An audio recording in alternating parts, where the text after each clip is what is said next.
अस्सलाम वालेकुम and a very good morning Lahore. आज की खूबसूरत सुबह की बहुत सी चाहतों, मुस्कुराहटों, मोहब्बतों के साथ मैं हूँ रुखमा इरफान मलिक और आप सबको आज के शो में वेलकम करती हूँ। सो व्यूअर्स, उम्मीद करती हूँ आप सब लोग बिल्कुल खैरियत से होंगे। आज का आपका दिन बहुत अच्छा, बहुत खुशगवार गुजरेगा और आपका वीकेंड भी अच्छा गुजरा होगा और वीकेंड को आप सब ने बहुत अच्छे तरीके के साथ एंजॉय किया होगा। अच्छा, वीकेंड पर एक बड़ी अच्छी हैपनिंग ये हुई, अगर हम कल की बात करें सो कल ऑस्ट्रेलिया और इंडिया का फ़ाइनल था और ऑस्ट्रेलिया जो था उसने मैच जीत लिया। आईसीसी वर्ल्ड कप जो था वो छठी बार अपने नाम कर लिया इसका title. So everybody was as happy as जैसे पाकिस्तान ने जो है वो अपना मैच जीता और सब दुआएं कर रहे थे कि इंडिया किसी भी तरीके से जो है वो मैच हार जाए। सो कल का दिन जो था मेरे ख्याल में आप सब के लिए, तमाम पाकिस्तानियों के लिए बहुत खुशगवार होगा। अच्छा, मूविंग ऑन, आज की मौसम के हाल ज़रा जान लें कि आज मौसम अगले 24 घंटों के दौरान कैसा रहेगा। ये बताने के लिए हमारे कॉरेस्पॉन्डेंट शेख दानिश इस वक्त हमारे साथ मौजूद हैं। दानिश, बताइएगा आज मौसम जो है लाहौर का, गिरदो नवाह का कैसा रहने वाला है? जी बिल्कुल, अगर बात की जाए शहर लाहौर के मौसम की, तो मौसम का एहसास तो ख़ासा खुशगवार है, लेकिन मौसम के असरात और कैफियत जो हैं वो उतनी ही नाखुशगवार हैं, चूँकि स्मॉग ने जो है वो कई दिनों से शहर को अपनी लपेट में लिया हुआ है। स्मॉग का राज दोबारा जो है वो शहर के ऊपर चढ़ना शुरू हो गया, जिसके बायस जो है वो शहरी भी खासे परेशान हैं। अगर आज अब दर्जा हरारत की बात करें तो आज का दर्जा हरारत महकमा मौसमियात की जानिब से ज़्यादा 17 डिग्री सेंटीग्रेड, जबकि हवा में नमी का तनासुब 76% बताया जा रहा है, जबकि एयर क्वालिटी इंडेक्स जो है वो 371 तक पहुंच चुका है। और जबकि माहिरीन के मुताबिक जो है, अगर एयर क्वालिटी इंडेक्स जो है वो 100 तक हो तो वो इंसानी सेहत के लिए मौजर नहीं होता, लेकिन अगर वो 100 से ज़्यादा तजावज़ कर जाए तो वो इंसानी सेहत के लिए खासा मुतासिर होता है। इस वक्त शहर लाहौर जो है वो दुनिया के भर में जो है वो आलूदगी के हवाले से दूसरे नंबर पर आ चुका है। जबकि thank you so much Danish, हमें वेदर के हवाले से अपडेट कर रहे थे। मूविंग ऑन, आज की टॉप स्टोरीज़ की तरफ आएंगे। सबसे पहले आपके साथ शेयर करना चाहेंगे, स्मॉग के बायस पंजाब में एक हफ्ते के लिए मास्क जो है पहनना लाजमी करार दिया जा चुका है। इस हवाले से निगरान वज़ीर आला पंजाब मोहसिन नकवी साहब ने सोशल मीडिया प्लेटफॉर्म एक्स पर अपना नोटिफिकेशन भी, इस हवाले से हुकूमती नोटिफिकेशन वो भी शेयर किया और इस नोटिफिकेशन के मुताबिक एक तो हफ्ते में पूरा हफ्ता जो है मास्क को लाजमी करार दिया गया है, स्पेशली लाहौर और दीगर अजला जहाँ पर स्मॉग की शिद्दत बहुत ज़्यादा है। अदर दैन दिस, ये भी कहा गया है कि विद इन 30 डेज़ जितने भी चिंची रिक्शास हैं वो अपनी फ़्री रजिस्ट्रेशन करवा सकते हैं। उसके बाद जो है फ़्री रजिस्ट्रेशन वो ख़त्म हो जाएगी और चिंची रिक्शास के ख़िलाफ़ जो है वो क्रैकडाउन का आगाज़ हो जाएगा। इसके साथ साथ एक और बड़ा अहम फैसला किया गया है कि सरकारी सतह पर जितनी भी सरकारी मोटर बाइक्स ख़रीदी जाती हैं अब वो पेट्रोल वाली नहीं ख़रीदी जाएंगी, बल्कि इलेक्ट्रिक मोटर बाइक्स वो भी ख़रीदी जाएंगी। और पंजाब में पहली बार इन्वायरमेंटल लैब कायम की जाएगी और लाहौर समेत तमाम अजला में गैर मियारी फ्यूल की चेकिंग जो है इसका अमल भी तेज़ कर दिया गया है। महकमा पुलिस ट्रांसपोर्ट को गैर मियारी पेट्रोल फ़रोख्त करने वाले पंप्स के ख़िलाफ़ क्रैकडाउन का भी हुक्म दिया गया है। सो आप सब ने अब इख्तियार करनी है और ये पूरा हफ्ता जो है मास्क का लाजमी तौर पर इस्तेमाल करना है, बिकॉज़ स्मॉग जो है इस वक्त अगर हम देखें शहर लाहौर और इसके साथ साथ पंजाब के दीगर अजला में स्मॉग का राज है। सो ये सब ने अपनी हिफाजत खुद करनी है और मास्क का लाजमी तौर पर इस्तेमाल करना है। आज की आखिरी टॉप स्टोरी की तरफ आएंगे और all Pakistan inter university women squash championship का आगाज़ हो चुका है। शहीद बेनज़ीर भुट्टो वुमेन यूनिवर्सिटी पेशावर के ज़ेर एहतमाम और ये मुसलसल तीसरा मौका है कि यूनिवर्सिटी ऑफ पेशावर में all Pakistan women squash championship का इनेकाद किया जा रहा है। इसमें अब की अगर हम बात करें इस बार की, सो 110 के करीब प्लेयर्स जो हैं वो पार्टिसिपेट कर रही हैं और ये जो चैम्पियनशिप है ये 20 नवंबर तक जो है जारी रहेगी। सो ये तो थी हमारी आज की टॉप स्टोरीज़। अभी हम शो में एक ब्रेक शामिल करेंगे, ब्रेक के बाद वापस आएंगे, आज के शो के हाईलाइट्स आपके साथ शेयर करेंगे। So stay with us and good morning.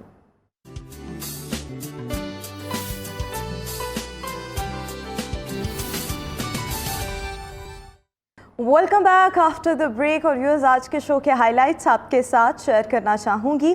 आज शो में सबसे पहले हम बात करेंगे सर्दियों में पानी कम पीने से सेहत के लिए कौन कौन से मसाइल पैदा हो सकते हैं, पानी की कमी को कैसे पूरा किया जा सकता है, ये हम डिस्कस कर रहे होंगे। इमोशनल इंटेलिजेंस क्या है, अपने इमोशंस को नज़रअंदाज क्यों नहीं करना चाहिए, ये भी हम डिस्कस करेंगे। आखिर में अगर हम बात करें मज़ीद आगे बढ़ते हुए, नवाज शरीफ की वतन वापसी के बाद नून लीग को कितना फ़ायदा हुआ है और आइंदा आम इंतखाबात के लिए पाकिस्तान मुस्लिम लीग नून की स्ट्रैटेजी क्या है, इसको भी डिस्कस करेंगे। और आखिर में data protection and data leak होने से बचाने के लिए क्या स्ट्रैटेजीज़ हमें अपनानी चाहिए, इसको भी हम देख रहे होंगे। Right now it's the magazine time and health and fitness segment, जिसमें आज हम बात करेंगे पानी की कमी पर। जब हम सर्दियों के मौसम की बात करते हैं तो ऑटोमेटिकली हमारी जिल्द जो है वो बहुत ज़्यादा ड्राई होने लग जाती है, हमारी पूरी बॉडी पे बहुत ज़्यादा ड्राइनेस होने लग जाती है, हमारे होंठ जो हैं वो खुश्क होने लग जाते हैं, just because of the fact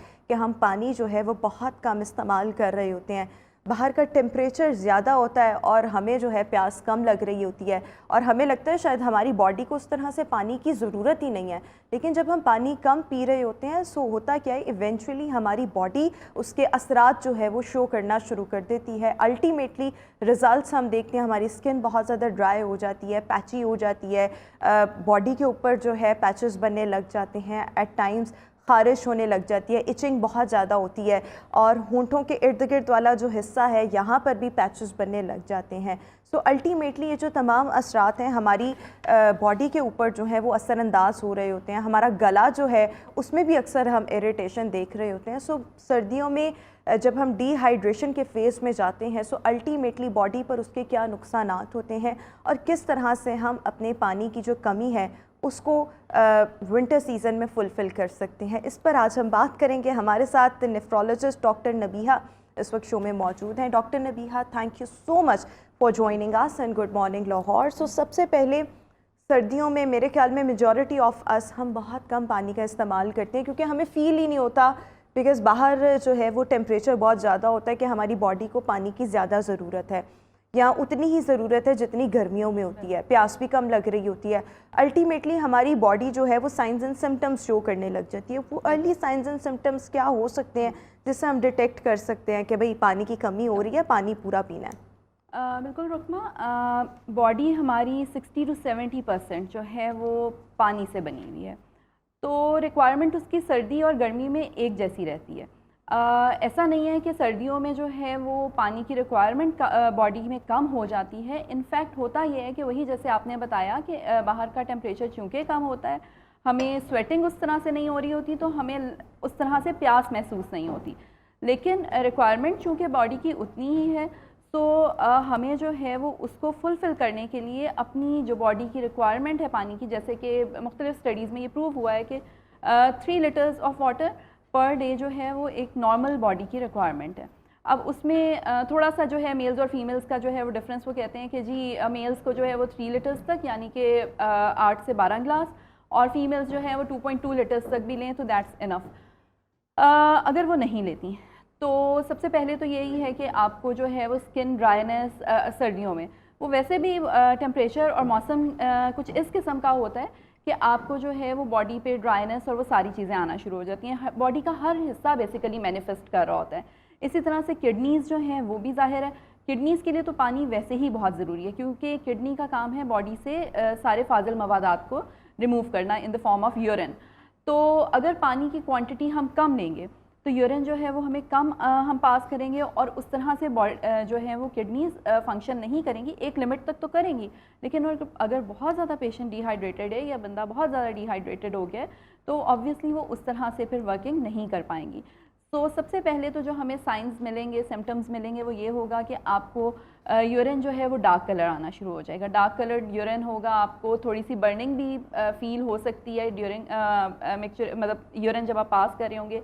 इसके अलावा जनरलाइज्ड आपको थोड़ी सी फटीग, थोड़ा सा बॉडी में स्किन जो है वो मैनिफेस्ट करेगी, वो वही कि आपको जो है रिंकलिंग सी स्किन में फ़ील होना शुरू हो जाती है। एक सर्दियों में आपने ख़ास तौर से फ़ील किया होगा कि स्किन अजीब सा, मतलब ड्राइनेस सी जो है वो आती है, अच्छी खासी। जब ड्राइनेस फील होती है तो ऐसे लगता है आपके मुंह पे क्रैक्स पड़ रहे हैं। बिल्कुल ऐसे ही है। और फिर उसके साथ जो है वो आपको स्केलिंग फील होती है स्किन पे, वो डेफिनेटली ड्राइनेस की वजह से, वाइटनेस जो स्किन पे आ जाती है वो ड्राइनेस की वजह से होती है। तो सबसे बेहतर वे जो है इस ड्राइनेस को वाइट करने का, डेफिनेटली मॉइस्चराइज़र बाकी चीज़ें काम करती हैं, लेकिन एक्चुअली जो काम है वो पानी का है। इंटरनली तो आपको बेहतर होना चाहिए ना, Basically, एक्सटर्नली आउटर ब्यूटी के लिए तो आप मल्टीपल चीज़ें अप्लाई कर सकते हैं, Exactly. लेकिन जब आप अंदर से ही ठीक नहीं है तो बिल्कुल। फिर तो ज़्यादा मसाइल होंगे। मसाइल कौन कौन से पैदा हो सकते हैं जब डिहाइड्रेशन एक्सट्रीम तक पहुंच जाएगी? बिल्कुल, डिहाइड्रेशन जब बहुत ज़्यादा हो जाती है, डिफरेंट स्किन डिजीज़ आना शुरू हो जाती हैं। इसके अलावा आजकल स्मॉग बहुत ज़्यादा है, तो स्मॉग में भी जितना वाटर का इंटेक हम बेहतर करेंगे उतनी ज़्यादा हमारी थ्रोट की डिजीज़, ये गले ख़राब होना, बाकी चीज़ें जो हैं वो बेहतर रहेंगी। इसी तरह से आइज़ में जो है वो इश्यूज़ आना शुरू हो जाते हैं। आँखों में ड्राइनेस की वजह से आँखों में बहुत ज़्यादा प्रॉब्लम आती है। सो यू कैन वो पानी के जो हैं छींटे आँखों में, आजकल स्मॉग की वजह से वैसे ही हम रिकमेंड करते हैं कि वो आते जाते फेस वॉश करें, आँखों में पानी के छींटे लगाएं, आई को जो नेचुरल ड्रॉप्स होते हैं वो डालें। इसके अलावा जो है जो इंटरनली ऑर्गन्स इफ़ेक्ट होते हैं उसके अंदर बेसिकली जो है वो सबसे पहले जो ऑर्गन इफ़ेक्ट होगा वो किडनीज़, वो इसलिए कि blood in the form of, देखिए हमारा जो ब्लड है ना वो भी जैसे हमारे सारे बॉडी के सेल्स जो हैं वो 70% पानी से बने हुए हैं, इसी तरह से ब्लड जो है उसके अंदर भी पानी की मतलब कंसिस्टेंसी उसी हिसाब से है, उसमें प्लाज्मा बाकी चीज़ें जो हैं वो इसी हिसाब से होती हैं। सो जब आपकी पानी डिहाइड्रेशन वाला एलिमेंट होगा वो सेल से तो कॉम्पनसेट करेगा, लेकिन ये कि डेफिनेटली एक टाइम तक वो करेगा, उसके बाद जो है अल्टीमेटली चीज़ें ख़राब होना शुरू हो जाएंगी। तो उसमें जो है वो डिफरेंट डिजीज़ आना शुरू हो जाती हैं। किडनी के हवाले से अगर हम देखें तो बहुत ज़्यादा अगर पेशेंट डिहाइड्रेटेड है तो उसमें एक्यूट किडनी फेलियर के चांसेस होते हैं। कॉमनली जो है वो stone formation, urinary tract infection, urine जो है वो वहाँ पे बैक्टीरियल, ज़ाहिर है यूरिन जब पास करता है वहाँ से डिफरेंट टाइप के पैथोजेंस पास कर रहे होते हैं। अगर पानी की अमाउंट कम होगी तो वो हमारे उस यूरिनरी ट्रैक्ट में स्टक कर जाएंगे, वो वहाँ पे रेजिडुअल, मतलब वो वहाँ पे रह जाएंगे, तो उसको जब वहाँ रिजाइड करेंगे तो डिफरेंट तरह के इन्फेक्शंस कॉज करेंगे। इसी तरह से लिवर है, हमारे बाकी बॉडी ऑर्गन्स हैं, तो स्टमक है, आप पानी कम पिएंगे तो डेफिनेटली आपको ज़ाहिर है उस तरह से आपका गैस्ट्रोइंटेस्टाइनल ट्रैक्ट काम नहीं करेगा, तो उसमें आपको डिहाइड्रेशन, पानी की कमी की वजह से अच्छा, स्टोन्स फॉर्मेशन भी हो सकती है? बिल्कुल, पानी स्टोन, देखिए कुछ लोगों में वैसे ही टेंडेंसी होती है स्टोन फॉर्मेशन की, तो अगर वो लोग पानी कम पिएंगे तो वो जो स्टोन के डिपॉजिट, मतलब जो कैल्शियम है, ऑक्सलेट है, जिससे स्टोन बनते हैं, वहाँ जाके आपके किडनी में डिपॉजिट होना शुरू कर देगा। पानी ज़्यादा पिएंगे तो फ्लश होता जाएगा, किडनी से बाहर निकलता जाएगा और स्टोन नहीं बनेगा। तो ये सारी चीज़ें हैं। इसके अलावा जो है हर ऑर्गन जो है वो इफ़ेक्ट हो रहा होता है। अच्छा देखिए, हर ऑर्गन तो इफ़ेक्ट हो रहा होता है और इसके ऑब्वियसली अगर आप लंबे टाइम के लिए आपकी बॉडी जो है वो डिहाइड्रेशन वाले फेज़ में रहती है, अल्टीमेटली आपके प्रॉब्लम्स जो हैं वो मल्टीप्लाई होना शुरू हो जाएंगे। हमें लगता है कि अच्छा पानी नहीं पी रहे और हम लेट गो करते हैं इस तरह की चीज़ों को, छोटा सा मामला है, अच्छा ठीक हो जाएगा। ये मेरे ख्याल में निगलेक्ट करने वाली चीज़ें नहीं होती, क्योंकि छोटे छोटे इश्यूज़ जो हैं वो फिर बहुत बड़े किसी प्रॉब्लम को जो है वो कॉज करते हैं। अच्छा, पानी की कमी को पूरा कैसे किया जाए? मतलब एक तो ये होता है ना आप डायरेक्ट पानी पिएं, अब नहीं दिल करता है, टाइम्स मेरा भी नहीं दिल कर रहा होता, बाहर भी ठंड है, हम रूम टेम्परेचर पर भी पानी पिएंगे ना तो एकदम बहुत ठंडक सी दे रहा होता है। हम किस तरह से मुख्तलिफ ड्रिंक्स का इस्तेमाल कर सकते हैं या हम हॉट बेवरेजेस का इस्तेमाल कर लें कि हमारी पानी की जो कमी है वो पूरी होती रहे?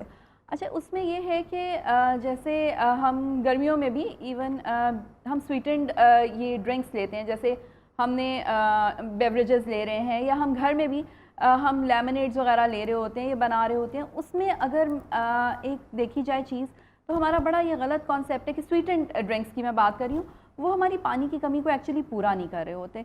उसमें यह है कि आपकी शुगर लेवल्स को हाई कर रहा होता है, वो आपकी बेसिकली ऑस्मोलैलिटी जो है बॉडी की, उसमें जो पानी होती है उसको इंक्रीज़ करता है। तो स्वीट एंड ड्रिंक्स जो हैं ये हम या सॉफ्ट ड्रिंक्स वगैरह इनको तो हम अवॉइड करें। इवन इन समर्स आप वैसे फ्रेश जूसेस लें, वो आपको फ़ायदा देंगे। इसी तरह से विंटर्स में भी यस हम सूप्स ले सकते हैं, हम कहवे जो हैं अच्छे वो they are good for health. ये इस तरह की चीज़ें जो हैं वो हम इंक्रीज़ कर सकते हैं।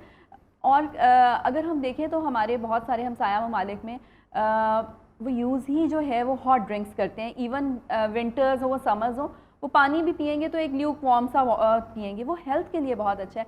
अगर हम खुद भी लेके देखें, इट्स माई पर्सनल एक्सपीरियंस, अगर हम ल्यूक वार्म वाटर सारा दिन में वही यूज़ करें तो वो आपको बड़ी फ्रेश फीलिंग देता है। तो हम ये कर सकते हैं, वी कैन टेक अप, मतलब कोई थर्मस रख लें, उसके अंदर पानी थोड़ा सा नीम गर्म सा करके उसमें डाल दें। अच्छा, नीम गर्म का मतलब है नीम गर्म? हाँ, हमारे यहाँ पर लोग जो है ना वो फिर बहुत गर्म पानी का इस्तेमाल शुरू कर देते हैं, अल्टीमेटली वो आपकी बॉडी में ज़्यादा खुश्की पैदा करने लग जाता है। सो ल्यूक वार्म, नीम गर्म पानी, जिसको हम कोसा पानी भी कहते हैं, वो इस्तेमाल करना है। अच्छा, कौन कौन से हम फूड आइटम्स, फ्रूट्स ऐसे इस्तेमाल कर सकते हैं जिनका वाटर कॉन्टेंट अच्छा हो, अल्टीमेटली हमें सर्दियों में जो है पानी की कमी का सामना ना करना पड़े?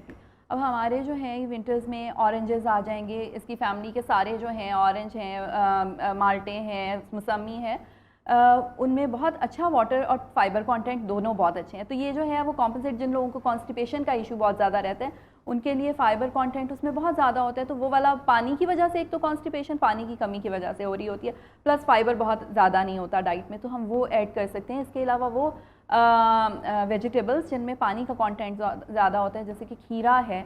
इसके अलावा जो है वो सैलड्स में आप ग्रीन लीफी वेजिटेबल्स में वाटर कंटेंट तो इतना नहीं होगा, लेकिन येस उसमें फ़ाइबर होगा, तो ये काफ़ी सारे मसाइल को हल करता है। सो जो हमारे ये ऑरेंजेस वाली फैमिली पूरी है, इसके अंदर विटामिन सी भी बहुत है, तो वो आपकी स्किन के लिए, वो आपकी ओवरऑल जो है वो हेल्थ के लिए बहुत अच्छा होता है। इसी तरह से जो है वो, और सर्दियों में हम सूप्स वगैरह ये सारी चीज़ें ले सकते हैं, तो yes we can add that. और अगर हम ये तमाम चीज़ें अपने लाइफस्टाइल का हिस्सा बनाएं, रूटीन का हिस्सा बनाएं इन विंटर्स, तो हम पानी की कमी से बच सकते हैं, मुख्तलिफ प्रॉब्लम से ख़ुद को बचा सकते हैं। सो पानी का एक तो लाजमी तौर पर इस्तेमाल करें, बट अदर दैन वाटर और भी इस तरह से फूड आइटम्स आपके रूटीन का हिस्सा होने चाहिए जिनका वाटर कॉन्टेंट जो है वो बहुत अच्छा है। Thank you so much doctor Nabiha for joining us in good morning Lahore. Viewers, इसी के साथ अभी हम शो में एक ब्रेक शामिल करेंगे, एक ब्रेक के बाद वापस आएंगे। There is a lot to discuss with you, so stay with us and good morning.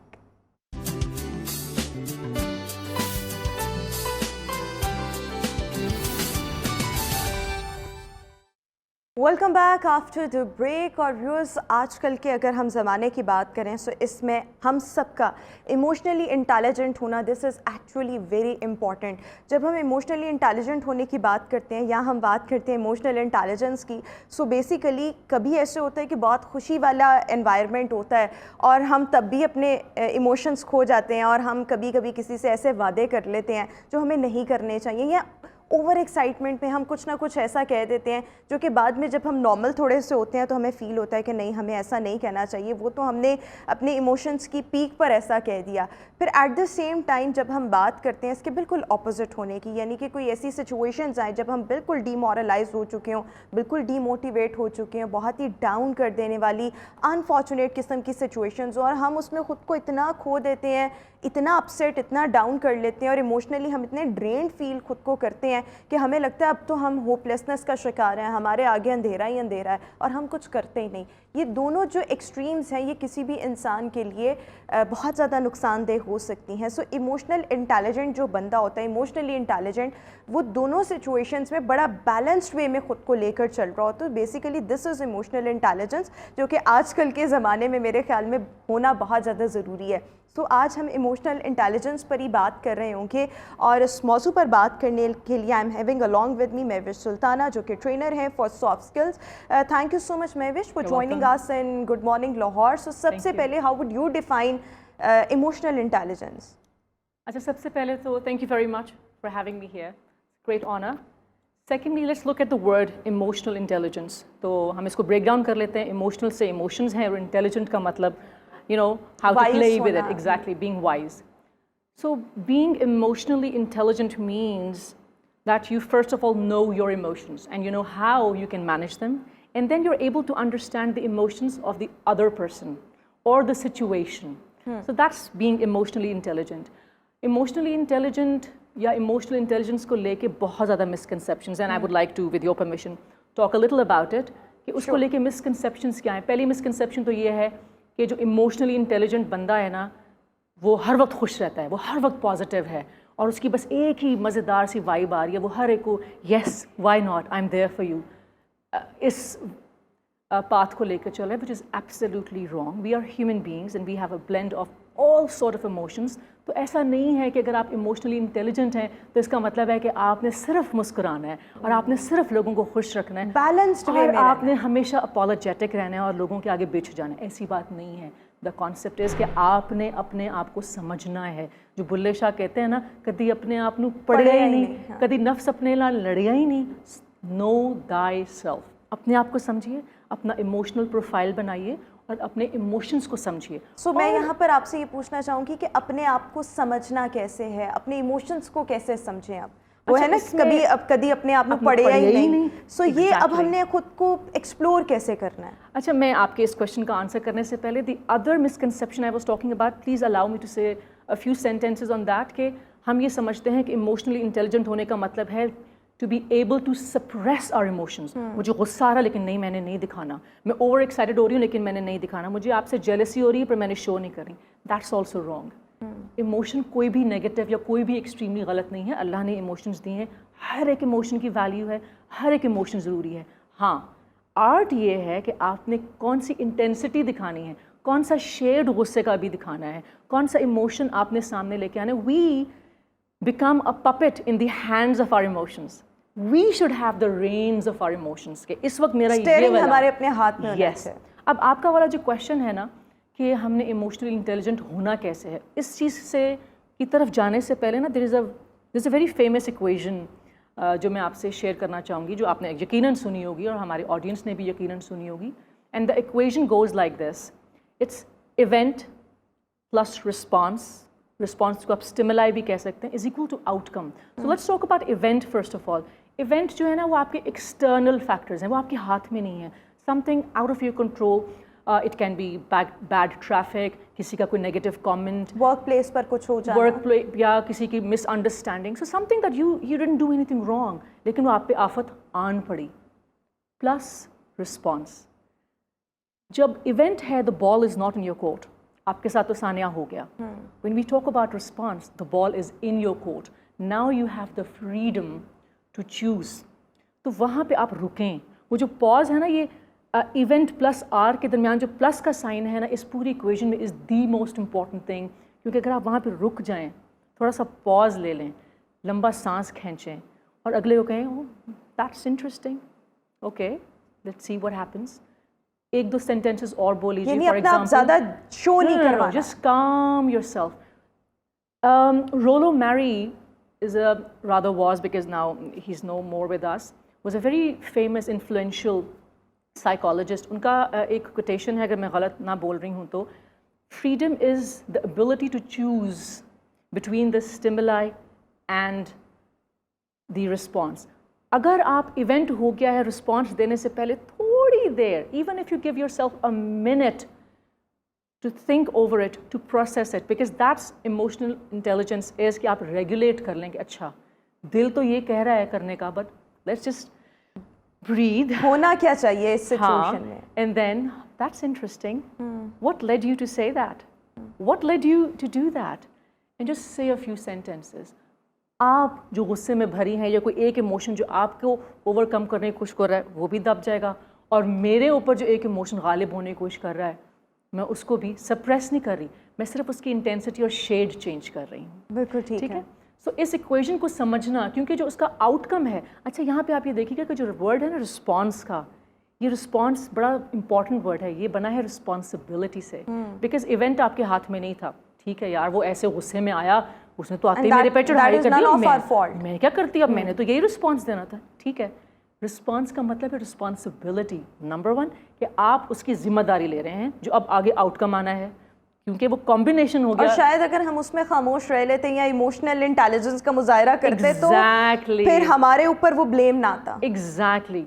सो इस चीज़ को समझ, इस इक्वेशन को कोई समझ लेना कि क्योंकि मैं चाहूँगी ये इक्वेशन आप दोबारा बताएं और ये क्विकली ज़रा इसको दोबारा से एक्सप्लेन कर दें। Event, something external that you can not change. कोई ऐसा सानिया, कोई ऐसा इवेंट जो आपके हाथ में नहीं है, you couldn't do anything about it. मैंने यहाँ पे आना था, फर्ज करें मेरे मुंह पे भीड़ काट जाता, मैं सूजी पड़ी हूँ, अब मैं क्या कर सकती हूँ ना, मेरा तो उसमें कोई हाथ नहीं है। मैं उस पर रिस्पॉन्स क्या करूँ, मैं पैनिक हो जाऊँ, मैं फ्रस्ट्रेट हो जाऊँ, मैं रोना शुरू कर दूँ, या मैं देखूँ and look for a solution. उस चीज़ के लिए मुझे इमोशनल इंटेलिजेंट होना है कि जो मैंने रिस्पॉन्स देना है उससे पहले मैं थोड़ा पॉज दे दूँ. So pause is important. Pause is so important. That's exactly spot on. आप उस पॉज को अवेल करें. उस पॉज को जो अवेल कर रहा है, सोच रहा है, प्रोसेस करके रेगुलेट कर रहा है अपने रिस्पॉन्स को ही. आप अगर अपने हमारे रिलीजन में है, अगर आपको गुस्सा आया है तो अगर आप बैठे हैं तो उठ जाएं, उठें तो बैठ जाएं. बिल्कुल. पानी के ग्लास वो again that is also a kind of क्या पॉज. है पॉज. ट्रांजिशन. अगर आपको याद हो, आपने बचपन में कभी कोई मज़ेदार कंगफू मूवी, कराटे किड, या कोई हम डांस वाली मूवी, या कोई ऐसी जो किसी सिंगर पे बेस कर रही हो, कई दिनों तक बच्चे उस फेज़ में रहते हैं. लड़ाई वाली देखी तो बस अब लगा रहे हैं एक दूसरे को किक्स. बैले डांसर की देखी तो कर रही हैं बच्चियाँ डांस. हम साइकोलॉजिस्ट ये कहते हैं, I am not a psychologist, मैंने लोगों को पढ़ा है, वो ये कहते हैं कि जब आपके बच्चे या आप कोई ऐसी चीज़, सिचुएशन, मूवी, या अगर हम पैलेस्टाइन के इशू को मुसलसल देख रहे हैं तो हम एक फेज़ में आ जाते हैं ना, उस ट्रांस से निकलें. इसको कहते हैं ट्रांजिशन. ये इमोशनल इंटेलिजेंट लोग अपने बच्चों को भी इस चीज़ की प्रैक्टिस करवाते हैं कि 30 सेकेंड्स के लिए मेडिटेट करें. आपके लिए वो मेडिटेशन ज़रूरी है कि आप अच्छा, वो उसमें से मेडिटेशन भी तो निकल अब आएं. डिफरेंट तरह की होती है ना. वो जो 30 सेकंड्स वाली मेडिटेशन है उसमें खामोशी है. 30 वो क्या minutes. है? 30 मिनट्स 30 आपने. minutes. Okay okay. So what you need to do is change your place, watch something else, discuss another topic, have conversation with people, with the person लेकिन who's देखिए sitting ये जो आप beside you. चीज़ें कह रही हैं ना कि अब ट्रांजिशन कर लें, आप कुछ और देख लें, आप सोच लें, होता क्या है कि हमारा दिमाग, हम अभी मतलब प्रैक्टिकली तो मैं कोई मूवी देख रही हूँ या मैं टॉपिक चेंज करके कोई और बात कर रही हूँ, लेकिन दिमाग मेरा उसी चीज़ में स्टक है. वो दिमाग को वहाँ से छुड़ाना कैसे है? Practice. ओके. देखिए, अगर आपका we need to have, every individual must have an E profile. आपका इमोशनल प्रोफाइल आपके सामने होना चाहिए. इमोशनल प्रोफाइल अपना बनाने के लिए आपको अपने इमोशंस का पता होना चाहिए. और मैं आपको बता रहा हूँ रुकमा, हमसे ज़्यादा हमारे दोस्त जान रहे होते हैं, हमारे फैमिली मेम्बर्स. नहीं, तुम्हें लगता है कि तुम्हें गुस्सा नहीं आता, तुम्हें आता है.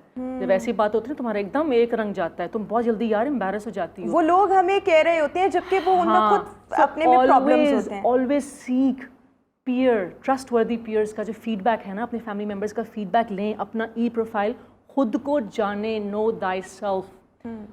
इंट्रोस्पेक्शन. आपका जो पहला क्वेश्चन था कि इमोशनली इंटेलिजेंट कैसे हों. इंट्रोस्पेक्शन. अपने साथ वक्त गुजारें.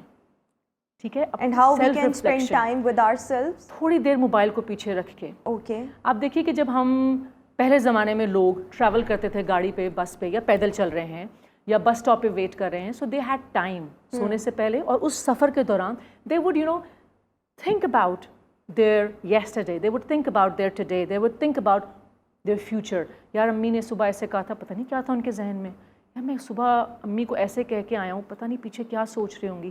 सो बिकॉज वो बस स्टॉप पे खड़े हैं, वो बिकॉज बस में या गाड़ी में ट्रैवल कर रहे हैं, मोबाइल नहीं है उनके पास, तो अब उनके क्या सोचना है उन्होंने अपने कल के बारे में. Self reflection. ठीक है. अब हमारे पास जैसे ही मैंने यहाँ से निकलना है, मैंने फ़ौरन मोबाइल देखना है. FOMO. क्या मैंने मिस किया है, क्या कोई नया message. FOMO means fear of missing out. We all are victims of fear of missing out. That's why we have this gadget right in front of us all the time, कि जैसे ही एक free moment मिलता है, मैंने क्या निकला. अच्छा देखिए, आजकल के लोग जो हैं वो ज़्यादा फ्रस्ट्रेशन का शिकार हैं, लेस इमोशनली इंटेलिजेंट है. इसकी क्या एक वजह ये तो नहीं हम कह सकते कि बहुत ज़्यादा सोशल मीडिया का इस्तेमाल, बहुत ज़्यादा टेक्नोलॉजी पर इन्हिसार करना, बहुत ज़्यादा ये वाली दौर के मतलब कितने लाइक्स आए हैं मेरी किसी पोस्ट पे, कितने व्यूज आए हैं, सो हम ज्यादा जो हैं वो प्रॉब्लम में चले गए हैं बजाय इसके कि हम इमोशनली इंटेलिजेंट. तो पहले इतने प्रॉब्लम्स नहीं होते. पहले लोग आपस में बात करते थे, खुद से बात करते थे, आपस में बात करते थे. अब ना हम खुद से बात कर रहे हैं, ना आपस में बात कर रहे हैं. हम सिर्फ मोबाइल में यूनान में क्या हुआ, कीनिया में क्या हुआ, उधर क्या हुआ, किसने क्या कहा, मेरे पे नेगेटिव कमेंट आया है, मेरे लाइक्स नहीं बने, उसके लाइक्स ज़्यादा आ गए हैं. तो हम एक्सटर्नल फैक्टर्स को देख रहे हैं, रिस्पॉन्स पे तो हम हैं ही नहीं. हम सिर्फ इवेंट्स पे स्टक हो गए हैं.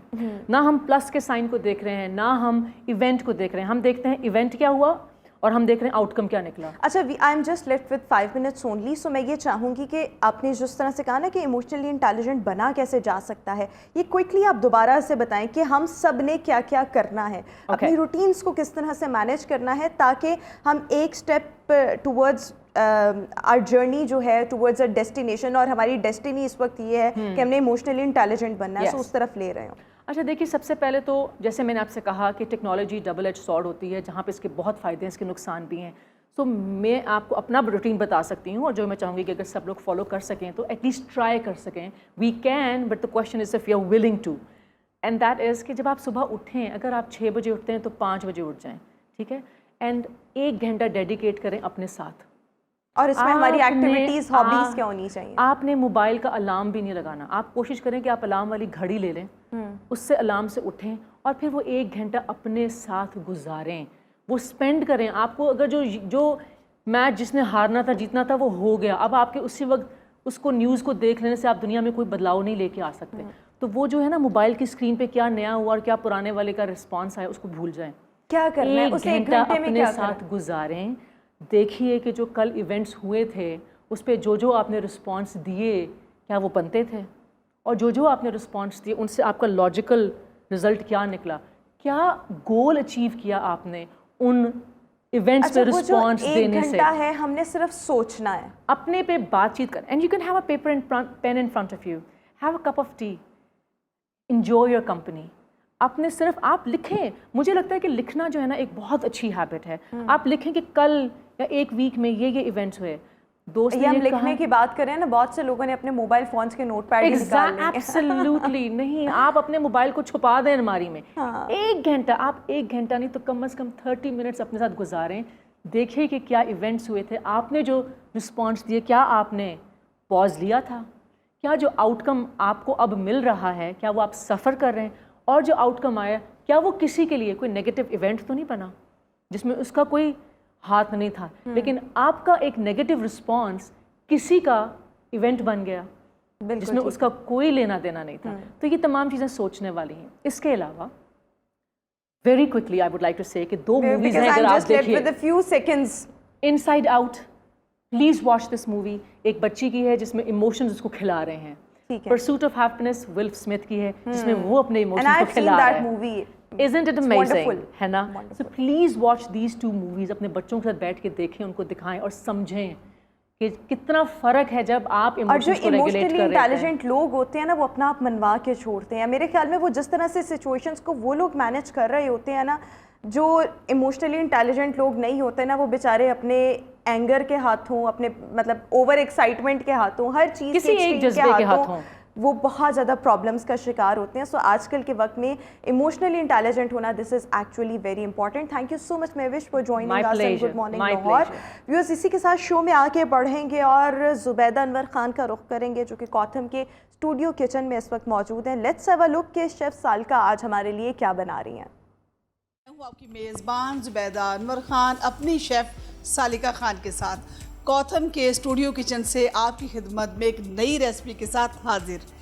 और ये मुझे हमेशा इंतज़ार रहता है आप लोगों की जानिब से कि फ़ीडबैक कैसा है. उसके लिए मैं आप लोगों की बेहद शुक्रगुज़ार हूँ कि अब तक हमने जितनी भी रेसिपीज़ बनाई हैं वो आप लोगों ने बेहद उनको सराहा है और घर पे बनाने की कोशिश भी की है. और आप लोग इस कोशिश में कितने कामयाब हुए हैं ये जानकर यकीन जानिए मुझे बड़ी खुशी हुई है. मुझे ये लगता है कि मेरी मेहनत रंग ले आई है. इसी तरह से जुड़े रहिए हमारे सेगमेंट के साथ और अपना फीडबैक भी आपने देते रहना है.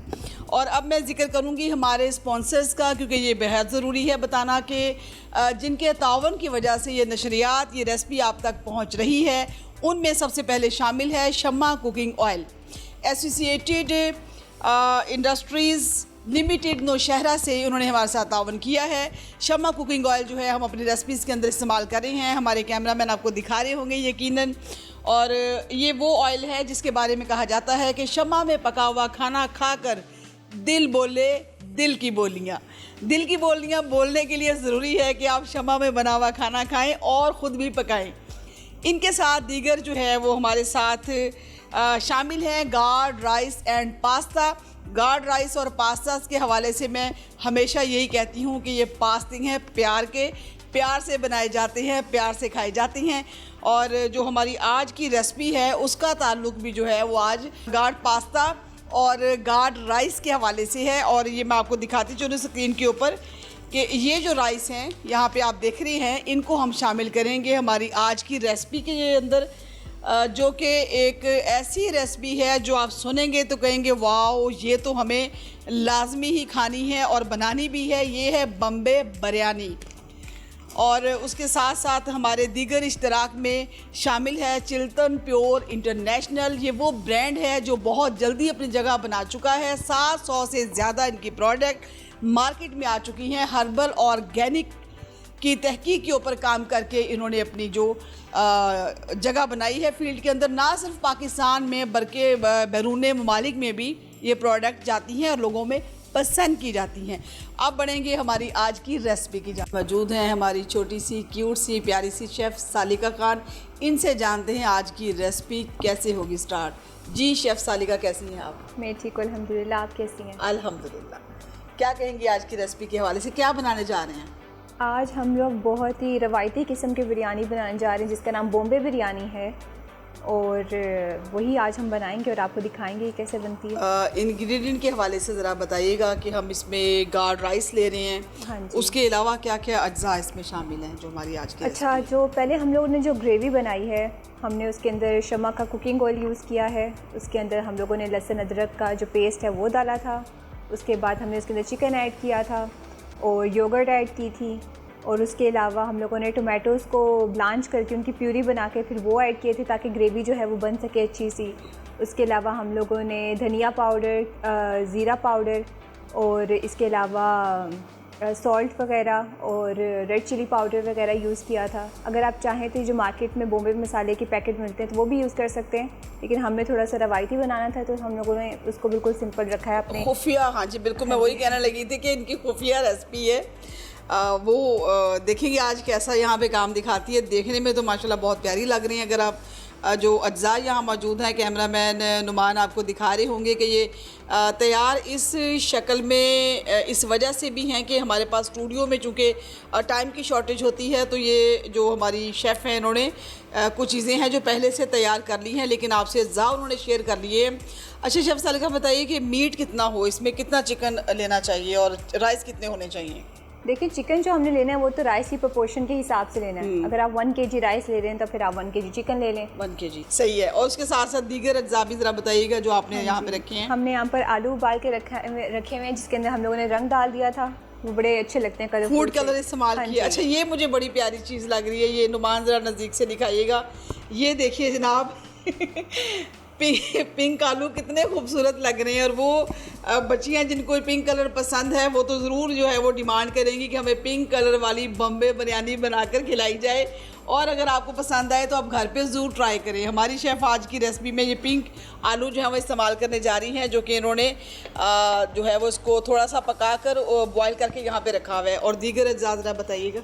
हाँ जी, यहाँ पर हम लोगों ने जो है प्याज और फ्राई करके रखा हुआ है। हम खाने के अंदर नहीं डाली, जब हमने ग्रेवी बनाई तो हमने उसमें प्याज ऐड नहीं किया, लेकिन हम इस तरह से फ्राई करके फिर प्याज को गार्निशिंग के तौर पे भी इस्तेमाल करेंगे। ठीक है। उसके अलावा यहाँ पर हमारे पास धनिया है, अदरक बारीक कटी हुई है और हरी मिर्चें हैं। ठीक है। और ये बड़ी मुझे लग रहा है कि रंग जो है डालने के लिए आपने बिरयानी का थोड़ा सा इसमें ये कलर भी, फूड कलर भी यूज़ होगा ये इसके अंदर। पानी के थोड़ा सा मिक्स करके फिर ठीक है। चले फिर बिस्मिल्लाह करते हैं आज की रेसिपी के हवाले से। जी कोई 10 से 15 मिनट जो है वो इंतज़ार है। उसके बाद मज़ेदार सी बॉम्बे बिरयानी तैयार है, वो डिश में निकाल के आपको दिखाई जाएगी और आपको कैसी लगी है ये आपने बताना है। तो हम ये दम के लिए थोड़ा सा यहाँ पे इंतज़ार करेंगे। ये यहाँ पर हमारे जो दम लगाया था हमने 10-15 मिनट के लिए, वो हम खोल रहे हैं।